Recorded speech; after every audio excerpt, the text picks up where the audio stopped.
ഏറ്റവും മനോഹരമായ ഒരു സമയത്തിലേക്കാണ് നമ്മൾ പോകാൻ തുടങ്ങുന്നത്.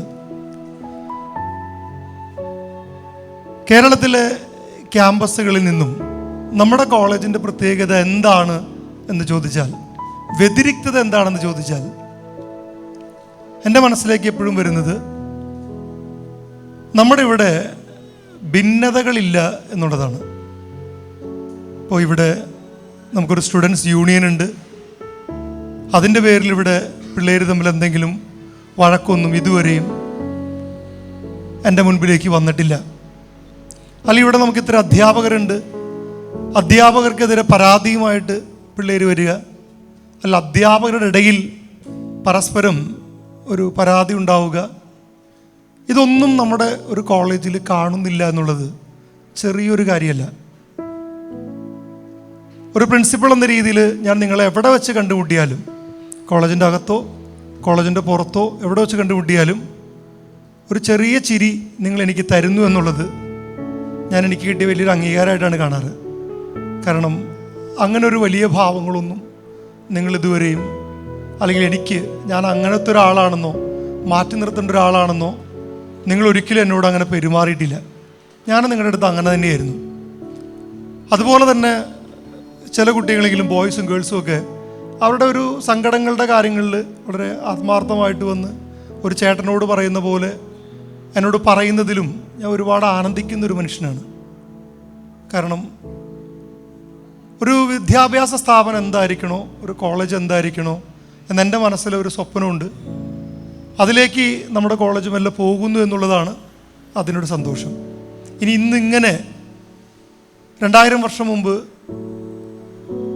ലോകത്തിൻ്റെ ഗുരുവായ ഈശോ ചെയ്ത ഒരു മഹനീയമായ കാര്യം, അദ്ദേഹം കൊണ്ടു നടന്ന് 3 വർഷമാണ് അദ്ദേഹം ശിഷ്യന്മാരെ കൊണ്ടു നടന്നത്. നമ്മുടെ ഇവിടെ 3 വർഷമാണ് നിങ്ങൾ ഡിഗ്രി പഠിക്കുന്നത്. ഈ 3 വർഷം അവരെ കൊണ്ടു നടന്ന് ഏറ്റവും ഒടുവിൽ അവരോട് യാത്ര പറയുന്ന സമയമായപ്പോൾ അദ്ദേഹം അവർക്കൊരു മാതൃക കാണിച്ചു കൊടുത്തു. നിങ്ങൾ ചിരിക്കണ്ട, ഞാൻ യാത്ര പറയുന്ന സമയമായിട്ടില്ല. യാത്ര പറയേണ്ട സമയമായപ്പോൾ അവരൊരു മാതൃക കാണിച്ചു കൊടുത്തു. ഞാൻ നിങ്ങളുടെ ഗുരുവായിരുന്നു, ഇത്രയും നാളും നിങ്ങളുടെ നാഥനായിരുന്നു, നിങ്ങൾ എൻ്റെ കൂടെയായിരുന്നു. ഞാൻ നിങ്ങൾക്കിപ്പോൾ ഒരു മാതൃക തരുന്നു. നിങ്ങൾ പരസ്പരം സ്നേഹിക്കണം, നിങ്ങൾ എല്ലാവരെയും തുല്യരായിട്ട് കാണണം, ഇവിടെ ഉച്ചനീചത്വങ്ങളൊന്നുമില്ല എന്ന് പറഞ്ഞുകൊണ്ട് കാണിച്ചൊരു വലിയ മാതൃകയാണ് ഗുരു. ആ കാലഘട്ടത്തിൽ അടിമ ചെയ്യുന്ന ജോലി ശിഷ്യന്മാരുടെ പാദങ്ങൾ കഴുകി എന്നുള്ളത്. എനിക്ക് ഏറെ അഭിമാനം തോന്നുന്നത് ഈ ഒരു കാര്യം ഞാൻ ഈ കോളേജിൽ പറഞ്ഞപ്പോൾ, ഇപ്പോൾ ഇവിടെ ഇരിക്കുന്ന 12 കുട്ടികൾ ഇവർ തിരഞ്ഞെടുക്കപ്പെട്ടത് എങ്ങനെയാണെന്നറിയോ?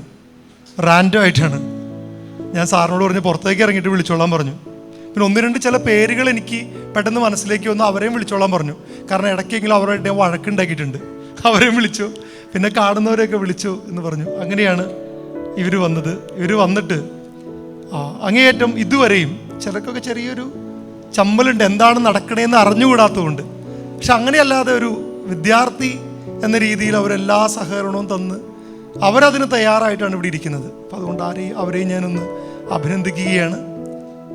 ഇത് എല്ലാ വിദ്യാഭ്യാസ സ്ഥാപനങ്ങൾക്കും കേരളത്തിലെ കലാലയ അന്തരീക്ഷങ്ങൾക്കും ഒരു നന്മയുടെ സന്ദേശമായി മാറട്ടെ എന്ന് പറഞ്ഞുകൊണ്ട് നമുക്ക് ഈ ചടങ്ങിലേക്ക് കടക്കാം. നിങ്ങളൊരു നിമിഷം എനിക്ക് വേണ്ടി കൂടി ഒന്ന് പ്രാർത്ഥിക്കുക.